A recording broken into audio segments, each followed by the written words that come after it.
My name's Rob Killick. I'm the chair of this session, which is Multinationals, a curse or a blessing for the developing world, or perhaps somewhere in between, we will discover. In the last 20, 25 years, one of the most exciting things that's happened in my mind in the world is the growth that's taken place in the developing world, which is a very big part of our planet. And during that period, many millions of people have had their standard of living raised through economic development. This has been connected to, in perhaps some controversial ways, the phenomenon of globalization.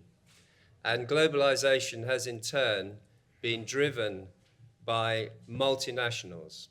And what we want to do in this discussion is to try to work out whether the impact of multinationals on the world economy and on the growth in the developing world has been a positive thing or not. And we've got here on the platform some people who tend towards one end of that discussion and some who tend towards the other. So it should be an interesting discussion. So the speakers are, on my immediate left, Dr. Stephanie Blankenberg, who has worked for a long time as senior lecturer in economics at the School of Oriental and African Studies and has made a special study of the impact of multinationals in the developing world. On my far left is Andy Woodfield, who is the lead partner for the International Aid Development Consulting practice at PricewaterhouseCoopers and has lots of direct experience himself of the subject and in terms of the actual impact of multinationals.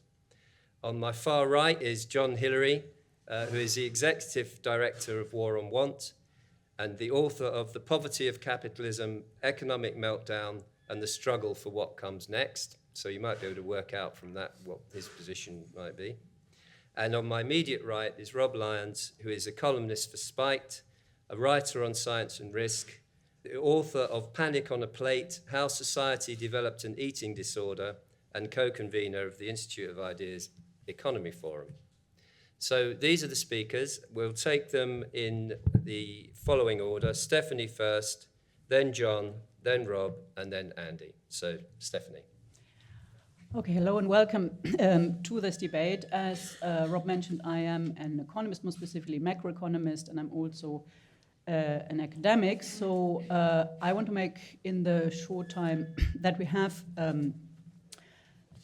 3 to 4 points, starting off with the first point, all of these to be taken up later in debate, with the first point that from an academic perspective, the question as to whether multinational activities in developing economies are a curse or a blessing is not answered. You would get the usual academic answer, it depends. So it is a yes and a no. There are a very large number of studies that look to assess impact in the past of multinational companies in developing economies in terms of impact on job creation and wages, in terms of impact on export performance, in terms of impact on productivity performance. There are also studies that will try and discern specific factors that are conducive to either more positive or more negative outcomes, such as what the host country looks like in terms of its state capabilities, in terms of its wider societal characteristic and abilities, in terms of what particular industry you're looking at, what particular technology you're looking at. And as a result of this, you will get individual pieces of an empirical jigsaw that is not as yet clearly emerging. So if we're looking to the academic side of this debate, you will not find any conclusive evidence either in the way of curse or in the way of blessing.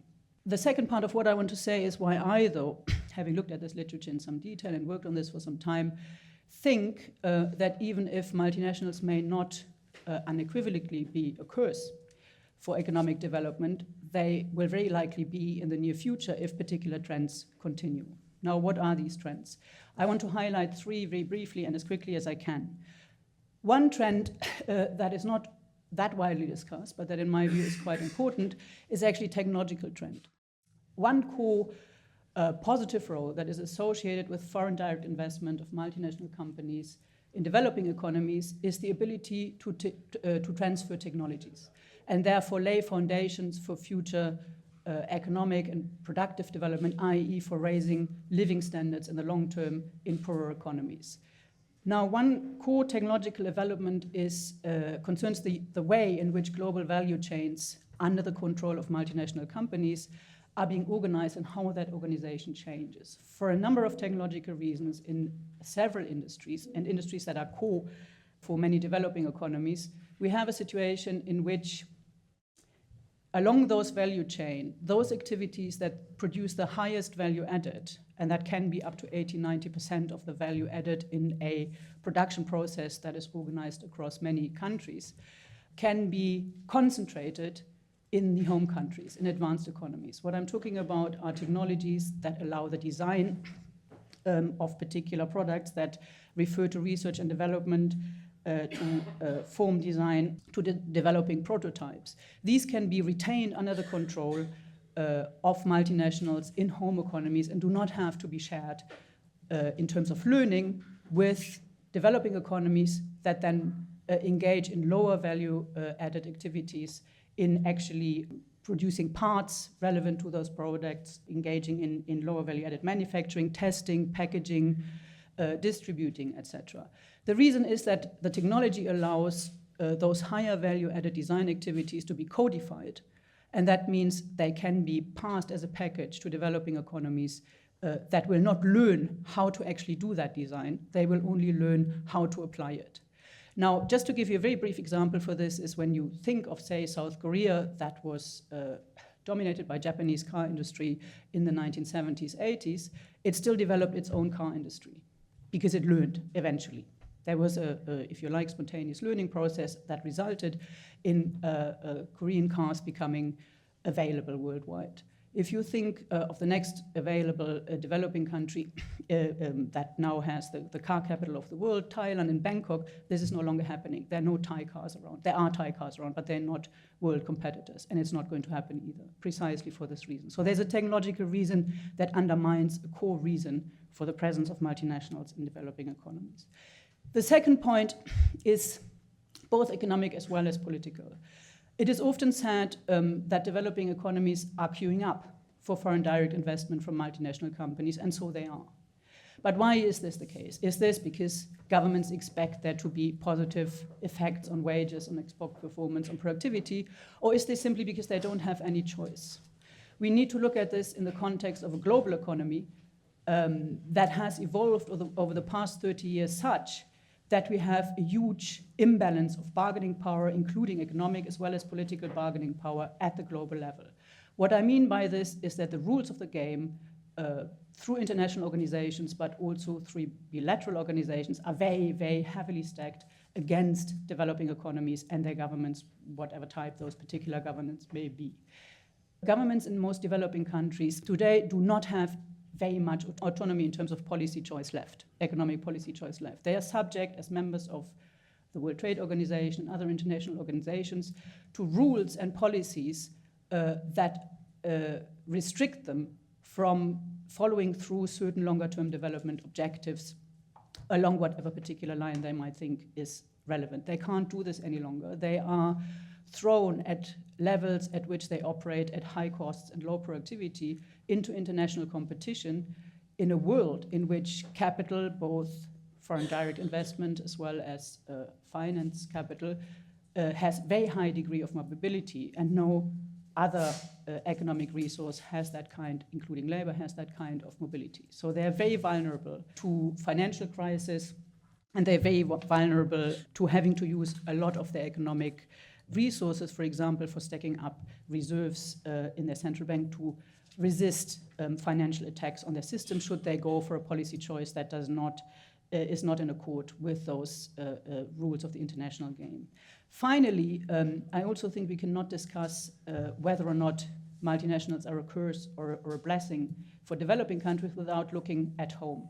There is also an additional very sharp shift of balance of power away from elected governments to multinationals in our own countries. What I mean is a high-speed privatization of public sectors in our economies into the hands of multinationals. Think in this country the NHS, think local government services, policing, security services, transport, delivery of welfare services, utilities, electricity, gas, and so on and so on. Think also, of course, the Transatlantic Trade and Investment Partnership that redefines the relationship between government and business. Last sentence, and I'll come back with a quote, is basically that I think unless we redress what has become a seriously unbalanced relationship between private and public sectors, driven by a growing influence of multinationals, we will very quickly see multinationals becoming a terrible curse to economic catching up, economic development, as well as a curse to our own economies quite soon. Thanks.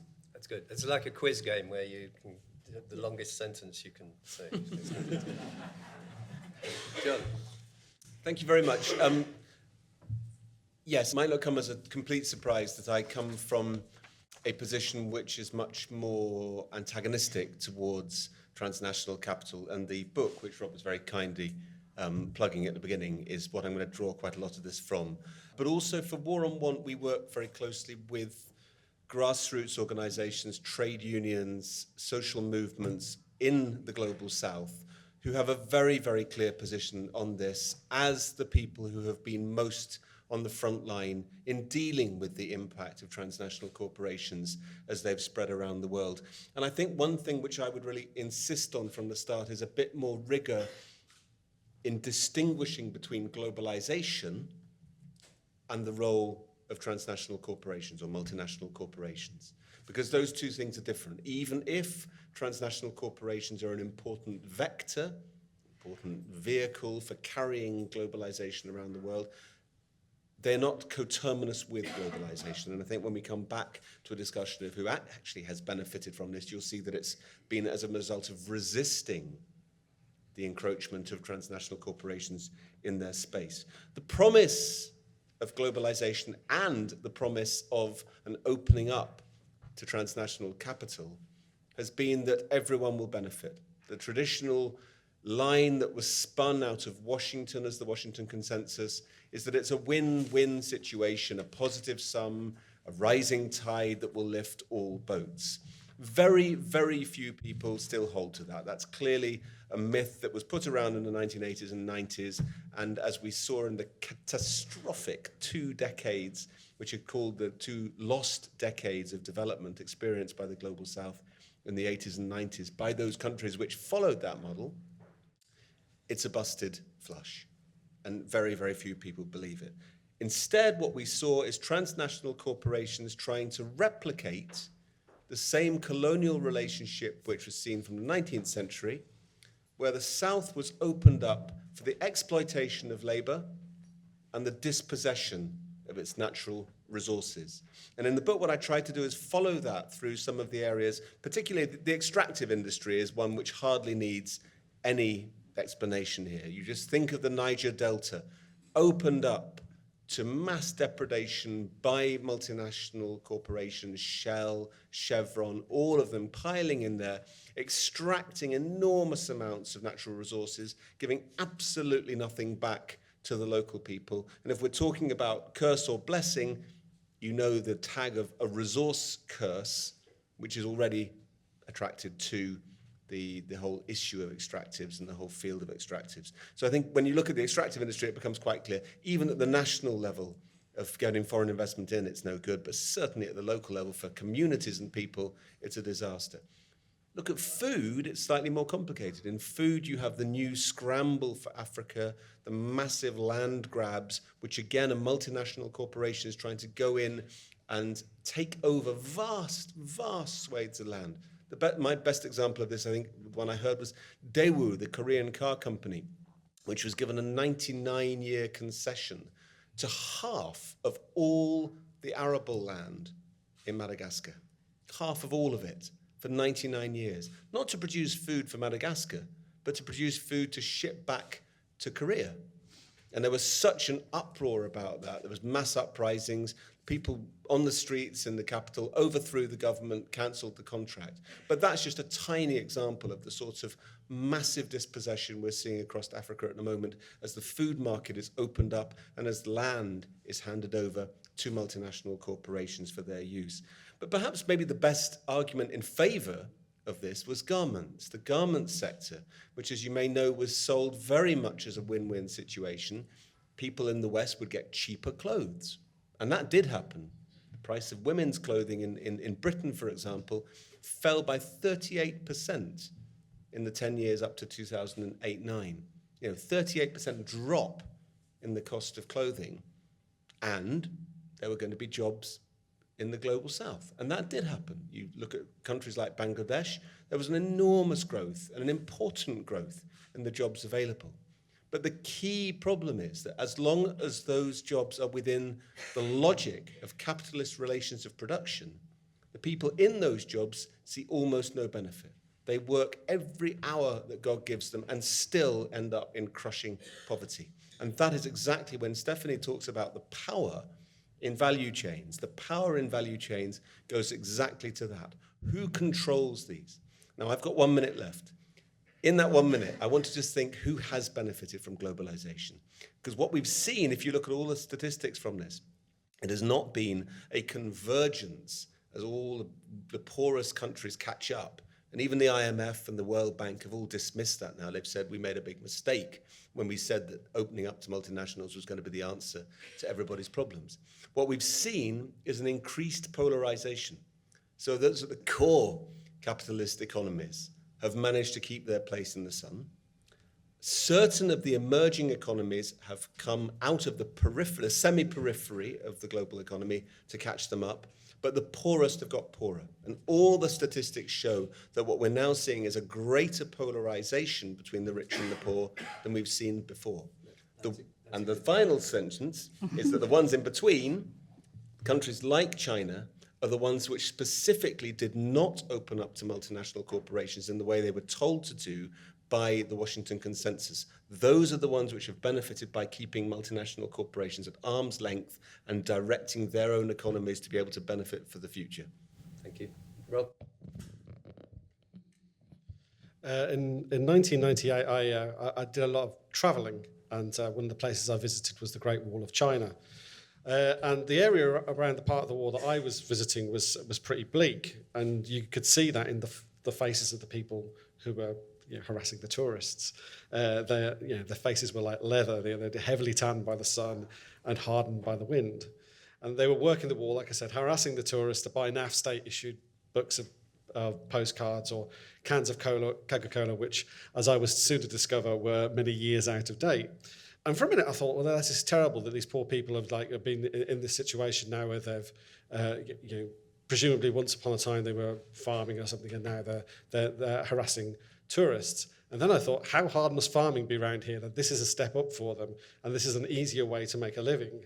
And I think that that's one of the problems with some of the campaigns and discussions around multinationals and around the kind of around globalization, is that there is a bit of a tendency to project views about what's a good life onto developing countries, rather than understanding the messy choices that have to be made so often when in genuinely poor circumstances. So one might look at, say, the conditions in a factory producing shoes for Nike, to use perhaps the most famous kind of anti-multinational campaign, or one of them, and say that looks dreadful hard work for very little pay. But what we need to do is step back and examine whether that really makes sense. And I think it's worth putting a bit more balance on what Stephanie and John have said. If we look at the role of multinationals in the developing world, they can play a progressive and beneficial role. First of all, they can bring capital and technology. Technology, more than capital, it's in many ways the capital. There's resources sitting there waiting to be used, but not being used in developing countries at the moment, or in some developing countries at the moment, because they haven't got the means to really take advantage of them. So there is the potential there for raising productivity as the basis of raising living standards and providing better equipment, and more importantly, organising production and improving the methods of organising production. It does seem to be the case that wages in export-oriented workplaces tend to be substantially higher than elsewhere in those countries, not only benefiting the local businesses, but also multinationals, the businesses where multinationals employees shop. There's also a ripple effect in terms of raising the standards of logistics, record keeping, and general work organisation that goes beyond the main factories themselves. And employees of multinationals have used contacts and experience to create their own businesses. Even things like child labour are not the black and white issue they're usually painted as in NGO campaigns. Now, I don't think there's a single person in this room, including me, who would think it would be acceptable for a child in the West to be working. You know, they should be in school, they should be studying, they shouldn't have to deal with the idea of doing hard work. But a good example of assuming the same should apply in the developing world is the experience of BBC journalist Sue Lloyd-Roberts. In the 90s, she reported on children stitching footballs for big-name brands in factories in Pakistan. Subsequent controversy persuaded these multinationals to step in and stop child labour in their factories. But as she noted when she returned, the good news was that there were only adults working in the factories, that's good. Bad news was the children weren't in school. They were now working for local enterprises, which just didn't get the same attention from campaigners in the West. She wrote, one had liberated children from high-profile names which embarrassed the Western consumer, but meanwhile these children were going back and working in the indigenous industries where there were no high-profile names. The West isn't interested in these kind of industries, and that's where they will stay. So the problem is more fundamental than just these headline-grabbing campaigns, which myself and other journalists have been guilty of in the past. The answer to child labour is obviously to raise living standards so that parents don't need the extra income and they can afford to send their kids to school. Multinationals, far from encouraging these problems, can be part of the solution if they are a catalyst for raising economic output and wages. And that seems to be the case in many areas. Multinationals provide better quality jobs and high wages in many cases. Moreover, working for big companies makes it easier to demand better pay and conditions. Driving up living standards through thousands of small enterprises is hard. But it may be easier to work with big companies on terms and conditions of employment. An international labour organisation study in Uganda looking at agricultural industries said wages, benefits and conditions of work in the majority of multinational enterprises were generally more favourable than those in comparable local enterprises. This is not to suggest that multinationals are consciously benevolent, far from it, and they can, with the contrivance of governments, use monopolies, cartels, regulations and sweetheart deals to further their bottom lines. As Adam Smith wrote 250 years ago, people of the same trade seldom meet together, even for merriment and diversion, but the conversation ends in a conspiracy against the public or in some contrivance to raise prices. But on balance, I think that multinationals are capable of having a positive influence on, and I think that much of the criticism of multinationals is actually a criticism of development itself, rather than of the specifics of multinational corporations. I don't think they're perfect, but the fact that through them, poor countries become part of the global market is a step forward on balance. Thank you. Andy. Hi, everyone. I guess the benefit of going last is that most of the things have already been said, and I agree with much of what has been said, in particular with Rob. I should probably first say that the company that I work for, PwC, I wouldn't say is a multinational. We are a network of firms in 120 countries. So those firms in those countries are locally owned and managed. So they create their own local economies. Do I believe that multinationals are a curse or a blessing? It's as everyone has said, it's difficult and it's not exactly clear. I think there is opportunity though for multinationals to be a blessing. For me, it's more about trying to harness the positivity of the power that multinationals have and try to focus multinational attention using some of the development techniques that we typically use in areas of aid development. So I run a business which runs aid programs internationally. So I run a program to implement community policing in the Democratic Republic of the Congo. We also run programs to get 1 million girls into education across Africa. So I think you'd agree that that's not an evil multinational agenda. That's a positive agenda to try and change the life of the poorest and most vulnerable people in the world. So I sometimes feel that there's an underlying issue that people think that if you are in a company that makes a profit, that you are fundamentally evil. It's not true. I'm sure there are evil people that work for my company, but most of them seem to be good people. Some of them sometimes get a bit stressed and a bit angry, but mostly it's good people. People tend to have good intention, talking about multinationals as this universal evil, and sometimes they do look like that, I don't think is real, because actually, they're made up of human beings. And as human beings, we aren't universally evil, typically, I don't think. I like to believe that. Maybe I'm living in a fantasy world, but it's a nice world, and you're welcome to join it. So I think it's important to harness the possibilities of the power that comes from business. I think that the old ideas of NGOs being the only organisations that can do good, and that everybody's in their nice little box. So if you're a corporate, you can only make profit, and therefore you're evil. If you're an NGO, you're not allowed to make any money, and therefore you're good. If you're a politician, you have some kind of moral high ground. I think we all know that's not true. I think times are changing. I think for me, it's about trying to harness the sense of impact, the power and the responsibility that we have as human beings. We all work in different industries. We can shape business and multinationals to be more social business and use the power of business to actually affect a huge change, which I think is a fantastic opportunity. So as Rob said, multinationals have an opportunity to drive up wages. They tend to pay more rents in developing countries. They tend to pay more taxes. So they do contribute. I think they do have the ability to really screw things up as well. I don't think they're universally fantastic, but I do think there's an opportunity there. So in the way that we conduct our development activity, and most development activity always starts with the human impact at the front, and then you consider your theory of your change that you're trying to go through. I think there are many techniques in the development world which would be really useful to transplant into the corporate world.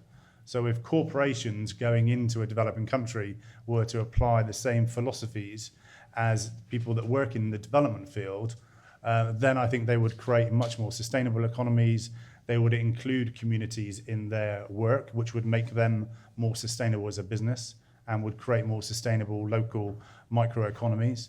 So for me, the opportunity is a blending of traditional models so that we create social business which does connect with the staff who work for that business, the shareholders that own that business, who actually do want to get to the end of their lives and look back on their lives and be proud of something. I don't think every human being wants to just make money. I think people want to make good money, and they want to look back on their lives and do something that has had a positive impact. Anti-discrimination is also a really important thing for me, that I think multinationals can really drive anti-discrimination within their companies in developing countries, where those countries maybe have a different approach to different types of human beings. So for me, there's huge power in embracing multinationals. They're not all doing it correctly in the right way, but there is opportunity there, and I think we should embrace that opportunity.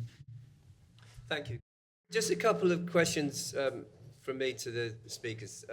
So first of all, John, accepting for the moment that your point about the lack of convergence between the developed and the developing world, I'm not saying I agree with you, but just accepting that, you're not disputing that the living standards of many millions of people in the developing world have gone up.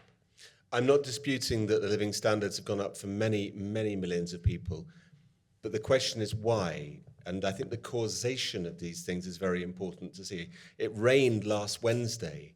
It didn't rain because it was Wednesday. And I think we need to say that the reason why the living standards for millions and millions of people have gone up has not been because of the presence of multinationals. The key one, and the statistics on this particularly relevant in terms of reaching the Millennium Development Goals, which many of you might know was set in the year 2000 to run to 2015 and set all these poverty targets for the global community to be able to reach. One of the key ones of those was on poverty levels, either of $2 a day or as now also $1.25 a day, are those two measurements. And it's quite clear that the world is going to meet those targets. The world is going to meet the targets for the number of people who have been raised out of extreme and also non-extreme poverty, the 1.25 and the $2 a day levels. But that is solely due to China.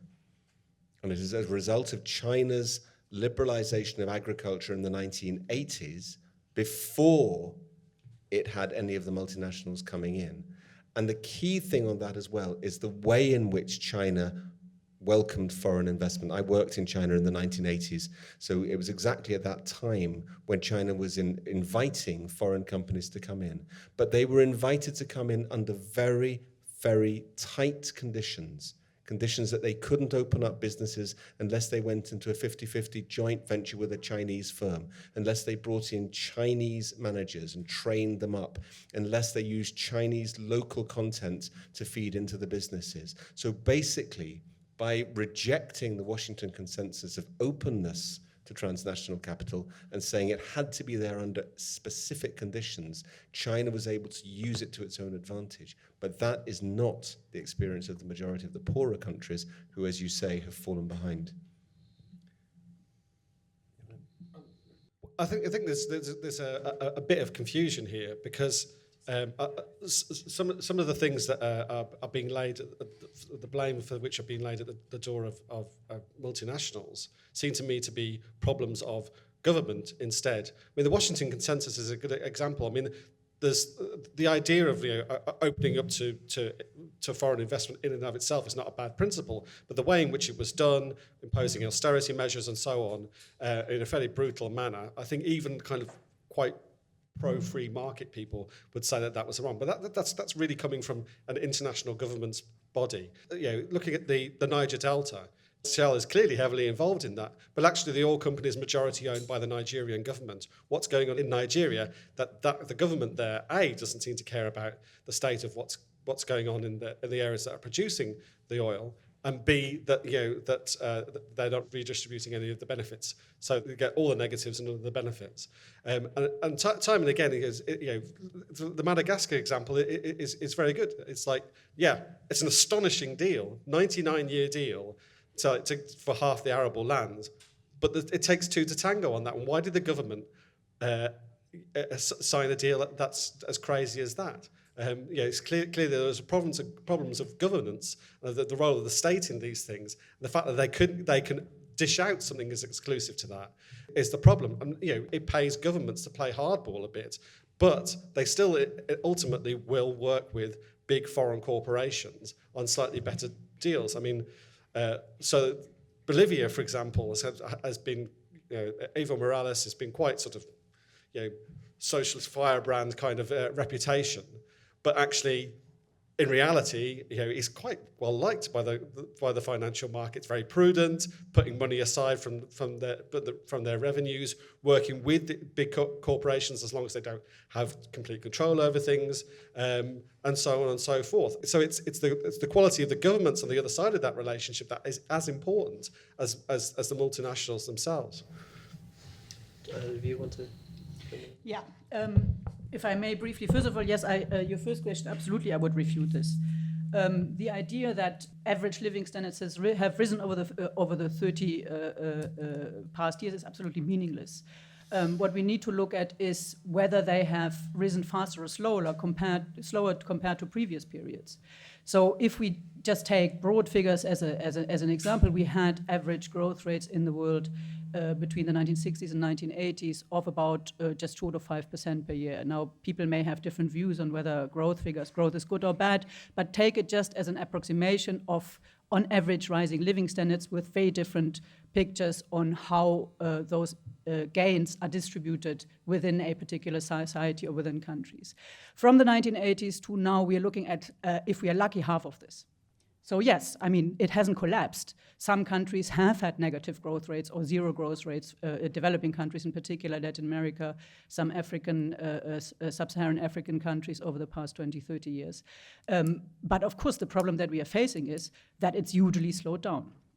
And that it has hugely increased in terms of within country inequalities as well as between country inequalities compared to previous periods. With the fight about the distribution of what gains there are being between the richest 10% and the poorest 40%, with the middle basically keeping its share.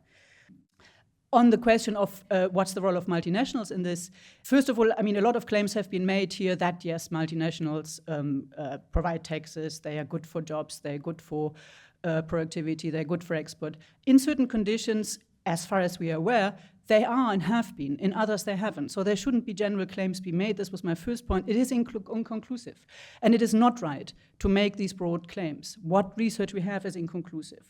And finally, of course, the idea that this is a problem of states is absurd in a context in which what states can and cannot do is very a lot and increasingly subject to lobbying by very large multinational corporations. The global financial crisis was an outcome of lobbying by certain types of very large multinational corporations. They privatized the gains, we pay the social costs for it anarchically and still are paying it. Okay, thanks. So we've got some very clear positions on this, so I'd like to now open it up to the floor. Any questions or points? Yep. Yeah, I'd like to give an interesting case study in the benefits of multinational corporations, which is, I think few people would doubt that mobile phones have been of benefit to people in developing economies in terms of improving the ability to get market pricing information, just to communicate between each other socially, and generally to generate business. Yet the mobile industry will be impossible without phones produced by Samsung and Nokia, others, running on networks produced by Ericsson and Huawei. And those are industries which are inherently multinational and which are almost impossible to devolve to other countries. And the same thing in transportation. You know, you've probably got the same countries have benefited from Toyota Land Cruisers or trucks made by whoever. And certainly, you know, at the other end of the spectrum, I know every time I get on a flight, I'm quite glad if the plane is made by Boeing or Airbus and not knocked up by an artisan in a shed somewhere. I'm interested in the interface between multinationals and corruption. I was involved last year in a study looking at the risk factors that multinationals considered when they were deciding where and how to invest in emerging markets. And without exception, all the multinationals that we interviewed listed corruption as one of the top 3 issues for them in whether or not to invest in the country. In other words, they didn't like countries that were corrupt. And yet we know from reading the newspapers that multinationals are in fact the source of a lot of the corruption that happens in emerging markets. Take the case of BP in Angola or Shell in Nigeria or GSK in China, and we know that they are BAE Systems in Saudi Arabia. We know that they are big providers of kickbacks and corruption to governments and organizations in emerging markets. So I'm a bit torn, you know, do they like it or don't they? Can the panel help me resolve that dilemma? Thanks to Rob for raising the issue of governments, because it seems to me that this session could just as easily have been entitled Governments, Curse or Blessing for the Developing and Perhaps the Developed World. But that's a different one, and my real interest in the balance of power and accountability, which has come up several times from several of the speakers. Companies are answerable to their shareholders. That is their accountability. Shareholders are people like the rest of us, and the people working in companies are like the rest of us, but that is their job. It is to maximize the value of the shareholder interest. And company managements that don't do that tend to get replaced by shareholders. And the one thing we know is governments can have a broader social interest, and some would say governments should have a broader social interest, though they don't always have that interest.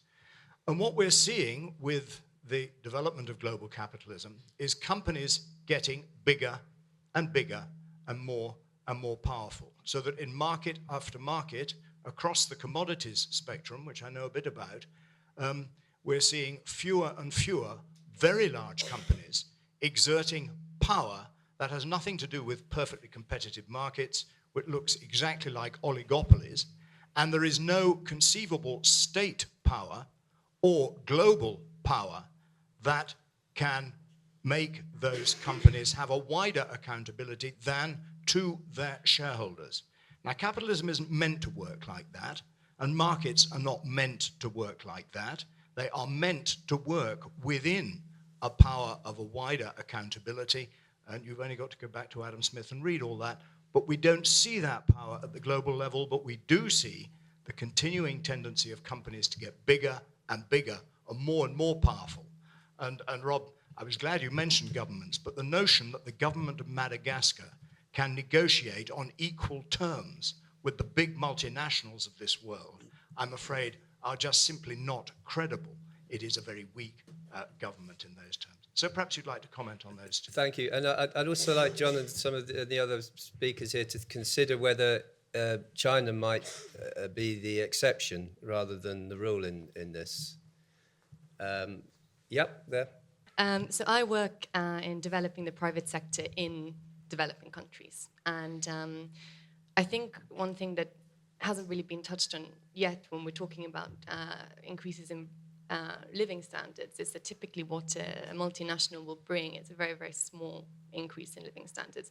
It will be a small increase in, they pay a little bit more on average than the local farmer down the street, but they're not skilling people up. I've also seen many examples of good multinationals working, I think, as was touched on earlier, with applying a lot of training and skills development. But one problem that we face a lot is when a multinational comes and it wants to create new jobs and you get a little bit more money, our efforts, which are about trying to promote entrepreneurship, skills development within a country so that this country can actually, for the future, become more productive and more developed, are sort of a little bit crowded out by these quick wins for people in very desperate situations.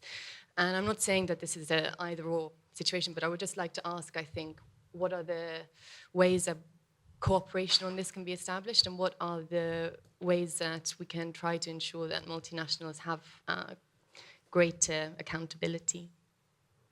Just a quick question, partly on the point of Madagascar, which is that in that case or that anecdote, one thing that you haven't touched on or it might be worth touching on is the role of people, working people who rejected that situation. So we can talk about governance, we can talk about multinationals and the relationship between those two, but I'd like to hear from the panel a little bit more about the role of labour militancy particularly, people striking, people developing some kind of relationship between multinational and government, which you're describing, because that doesn't seem to have appeared in your discussion yet. Okay, so quick points. Who would like to start? Let me just try and take this broader question about the Don't balance. try and answer every question. I won't. I'm going to try just to take this broader issue about the balance of power, and if I may also talk about labour action, and a tiny thing back to say I'm not a Luddite and I'm also not a Gandhian romantic, so this is not an anti-technology thing. But on the broader stuff around power, one of the ways in which developing countries traditionally have managed to use transnational capital coming into their economies as foreign direct investment in the service of development has been to link it in, to crowd it in to the economy. And this goes back to the question about how it works for private sector firms locally. And the ways in which they've done it are by imposing conditions, requirements on capital as it comes in, to link up with local producers, to link up in terms of technology transfer, which Stephanie mentioned at the beginning, to link up in terms of the management and the training and all of those, the ways in which you can make capital work for you. And you think about Japanese investment into the northeast of Britain and the fact that it managed to sustain a car industry in Britain which was beginning to crumble, and not just 5,000 jobs in the Honda plant in Sunderland, but also the 20,000 jobs in the economy around it, servicing that plant. If that works, that is the best way of being able to use foreign direct investment. But for the last 20 years and more, transnational corporations have lobbied as hard as they possibly can to remove all of those powers from developing countries to be able to link investment with development. So you saw at the WTO, for example, all of the introduction of trade-related investment measures agreements, all of those were to break the power of governments to be able to link investment, link multinational corporations with their own development. And that is why China is a very good example as an exception, because China had not joined in the World Trade Organization. It had managed to use all of the flexibilities in the policy space that it could in order not to go down the path of the Washington Consensus and not to allow multinational corporations the freedom that they wanted. So I'll have to come back to Labour stuff later. Do you wanna- For me, the issue here is about not to continue to demonise multinationals, but to help multinationals understand what they can do to have a positive impact, and to tell the stories of where, like with telecoms, where things have worked, and to focus on trying to share positive stories and the impact of those positive stories, so that multinationals can understand what they could do. And the pressure and the power should be around educating multinationals about how they go about running their business, so that they can make money which is good money, not just money. You know, maximising value is not just about financial return, it's about social return as well. Many investors don't want just to get their money back, they want to get money that has an impact, and there's an increasing growth in that kind of investment. So I think we have to, for me, it's more about moving on from demonising corporations and moving towards trying to positively encourage and focus on the positive stories of what can actually be done. I think that's a more useful way forward, which might create some action rather than just smacking everyone around the head all the time. Just one question, if you can. We've got much time. Very quickly, to at least try and respond to some specific question in 2 seconds. Mobile phones. The point is that mobile phones were not invented in developing countries, that they're being exported, perhaps to some extent assembled in developing countries. They have contribute next to nothing to the growth of these developing countries. Similar examples could be expanded. So there's a difference between where this is produced and where it's used, and what impact that has. M&Es and corruption. Well, if corruption was a deterrent for M&E investment, there wouldn't be any NME investment in China, right? So just very briefly, that is a much more complicated story, but certainly it's not a deterrent, whatever exactly we understand by corruption. The core issue I want to answer to is the balance of power question asked here. The question that these are shareholding companies that have a fiduciary duty, and that are legally bound in most countries to serve that fiduciary duty. How can they nevertheless be made accountable if their reach economically and socially is such that it affects whole economies and whole societies, and sometimes several of those? I don't think that this can be done by spreading shareholdership, the idea of universal shareholdership of, for example, pension funds, etc., since I do not think that this gives voice, a systematic collective voice to people. So accountability was asked there as well in terms of lack of skilling up and so on, and impacts has to be achieved, I think, by fundamentally addressing a systematic and structural imbalance of power in terms of the voice of multinationals and the voice of collective institutions, be these governments, local, national, or regional. Now, how can this be done? It can't be done by voluntary codes. There are lots of those, UN Compact and so on and so on. It's not working, as far as I'm concerned. Now, what else can be done, short of reaching international agreements on this, at least between powerful nations, which is not very likely? My sort of preliminary answer to is that one campaign that might work and that might have an impact is one that forces much more far-reaching information disclosure to start with, so that people actually systematically can obtain much more information on investment strategies, on investment decision-making, on the impact of those investment decisions. Currently, there are formal information disclosure principles in certain contexts, but they're very meek. And much of the problem, what we are discussing here, is that we don't often know what we're actually talking about in terms of the impacts of individual companies and their decision-making contexts. Rob, quickly. Yeah, I mean, I thought the point made here kind of answered your point.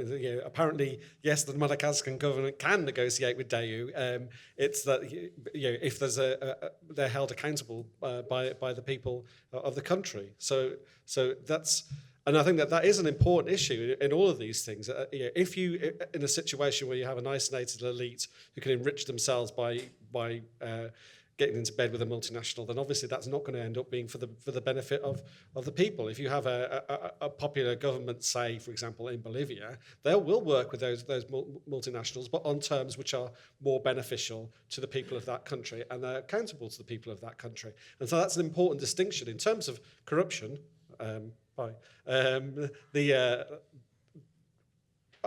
corruption is in many ways is a pain in the arse for multinationals. They would, in many respects, they would rather deal with a proper rule of law, transparent rules, etc., knowing that their investments are safe. But corruption for them, they will see it as a necessary evil of those relationships and maybe use it to their advantage. But it also creates a very unstable situation for them that it makes it impossible to really commit long term to things, because you know that it only takes a change of personnel, somebody else that you haven't bribed to screw things up. And sometimes actually as well, corruption is only way of getting things done in some places. People will use the fact that they are the person processing the invoice to say, well, I'm going to sit on that for 6 months, or I can deal with it today if you give me some money. It's in some places it is a necessary evil, and I don't think that they like that because of it. Right, we've got time for a few more comments before I bring the speakers in at the end. So very quick comments. I don't think we're going to resolve this question by trading anecdotes of multinationals that have done good things against multinationals that have ripped people off. I think there's a more profound question here, and I think it's one which I think does demand a more unequivocal answer. We're talking about the question of good or bad for developing countries, and my interpretation of that is this good or bad for development? Is this good or bad for progress? And if we stand back a bit from the individual stories, there are only three systems that I can envisage, three structures, modes of operating, ways in which society operate that I can conceive of. There are pre-capitalist ways, let's call them feudalism to be simplistic. There are capitalist ways, and there are post-capitalist ways. And if we look at each of those three, well, the pre-capitalist ways, the feudalist ways, was tried for quite a long time, and we had a general record of stagnant productivity. That was the history of now Western society for a long period from late first millennium through the first half of the second millennium. We had feudal times. Didn't advance productivity. We've still got feudalism in many parts of the non-advanced world. It's not doing any good there for raising productivity. So it seems we have a definitive historical answer that pre-capitalist feudal ways of operating do not aid progress or development. There could be, on the other hand, post-capitalist ways of doing this. Well, we haven't seen many successful post-capitalist countries, post-capitalist systems, post-capitalist ways. I don't know if Alan's saying that he sees China, because you have been eulogizing a bit China, as being post-capitalist, but I certainly don't see it that. In fact, if you look at it, probably China is more capitalist than West at the moment, point being made very eruditely by Nick Lardy in his book on China. That's actually the main economic development in China has been from the private sector, not from the state sector. Whereas if you look at the so-called private sector in the West, most of it is, well, all of it is completely state-dependent. So, but more generally, we haven't seen an effective post-capitalist way of bringing development. When there is, let's hope that it will actually bring progress, and I'd be very confident it would do. But so what we're left with then is either do nothing and just let the world stay as it is, or to rely on the system which is quite dominant, which is called capitalism in one form or another. And it does seem that capitalism, again, does have a history of being able to advance economic development and progress. Now, I think if I were taking the three, clearly a post-capitalist one we would hope would be less messy, more focused, more linear progress than what we've seen under capitalism. But capitalism is all we've got at the moment. It is messy the way it brings progress. There is a lot of self-interest in it, as Adam Smith reminded us all about. That's what the market is. Don't look to the benevolence of the butcher and the baker and the brewer. Look to their self-interest for our goods. So if one rejects that messy way of introducing and developing productivity, of increasing living standards, if you reject what exists at the moment, then basically you're saying get off the planet and just let things stay they are. And I think that's a very anti-humanist perspective. So I think we have to be unequivocal in saying, yes, multinational companies are the vehicles which can bring progress today and not crystal ball gaze about some unreal society. I think when I was in Argentina, a really interesting question came up as I was on a panel for Coca-Cola. I was there to hold a workshop in innovation. And what was really fascinating from the Coca-Cola employees asking me this question was that, what is it as a multinational that we do not know, that you know that we don't know? I had a quick question for Andy. You mentioned that you would suggest educating multinationals on how they could make an impact in developing countries. So I just wanted to ask you, how would you suggest doing that, and what kind of projects you would suggest? As in, this morning someone mentioned a point on CSR, saying that having CSR departments within large companies basically is delegating the moral aspect of your business to someone else, saying, oh, that person is in charge of doing good, we do business. But would you suggest projects like Nike working with DFID on girls' education in Africa, like the Girls Hub, or increasing the wages, or making sure there are opportunities for employees to rise within the companies? Thank you, and thanks for all your contributions. So 30 seconds only now, I'm afraid. So 1 point. So start in reverse order, Andy. I'll probably just answer the question. So I think there are lots of really good examples of private sector organisations getting involved with organisations like DFID. One of the positive things of that is that those private sector organisations start to understand more about the human impact of their work, so they can start to direct their work with more of a human impact in mind. So Coke, for example, is trying to get 20 million women in its supply chain empowered as entrepreneurs. So for me, I don't think multinationals are evil. I think they can be fundamentally good, but I think we need to encourage and share positive examples and stories of how they can make more positive human impact in the way they go about running the businesses, which typically are not. That's it. Is it? Okay. Yeah, sorry. Well, that was it then. Yeah. Rob? It was Marx and Engels who famously wrote in the Communist Manifesto that capitalism had rescued people from the idiocy of rural life. And so, capitalism's most famous critic could also see that it had a progressive element to it as well. And I think that that's the proper balance to put on these things, is that capitalism has brought economic development and growth to an awful lot of places. If developing countries, through the arm twisting of the IMF or through the failings of their own governments, negotiate weak deals with these things where basically the relationship is too one-sided, then they will not get the benefits of development. But in general, I think development is a very good thing, and making these countries part of the world market and globalizing them part of the world system of capitalism on balance is progressive. John? Nobody is arguing for a return to feudalism, but Marx and Engels were equally clear that the next stage of moving beyond capitalism is an essential way of preventing us from slipping back into barbarism. And that is what we're seeing with an increased concentration of power and capital in the 1%. And particularly when you look at that globally, the global situation is absolutely clear on that. You have the rich getting a great deal richer and the poor getting absolutely nowhere. And I think that this idea of leaving capital to its own devices through CSR is a terrible mistake. Capital retains the power to set the terms of its own operation, and therefore you can never bring it back into balance with the rest of society's aims. So for me, it's about a power struggle. Definitely, it's about labor rising up to challenge the power of capital, and that takes it back into a relationship where we can see the fruits of capital, the fruits of investment doing good in the long term, not just enabling some people to get extremely rich. Thank you. And Stephanie. Following on to John, to me as well, the question of pre-capitalism versus capitalism versus something after capitalism is not useful at all.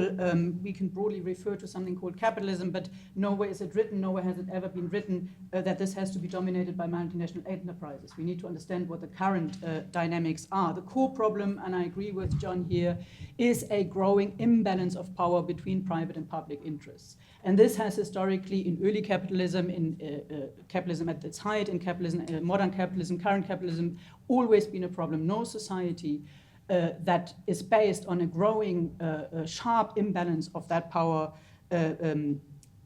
distribution between selected private interests and the public interest has long to go. Let me just finish with a quote from someone called Edward Mason, The Cooperation in Modern Society, dating back to 1959. What he says is, we are all aware that we live not only in a corporate society, but a society of large corporations.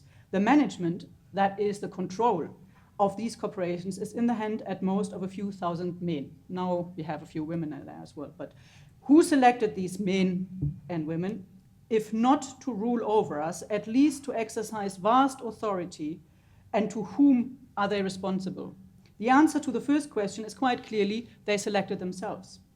The answer to the second question is at best nebulous. This, in a nutshell, constitutes a problem of legitimacy. And unless we solve that problem of legitimacy, I think there's no point talking about capitalism or not capitalism. It is about the internal distribution of the balance of power in terms of how these companies are organized, what degree of accountability they have, and if we're talking about specific projects of Nike working with DFID or IKEA building the tents for refugee camps in Africa, then what we really need to look at is how these private-public corporations are organized. What are the contractual implications, who gets what and why, and who decides about this? I'm definitely going to pitch Just a Sentence to the BBC, and you'll be the first person on it. This is excellent. Thank you very much. Big hand for all our speakers.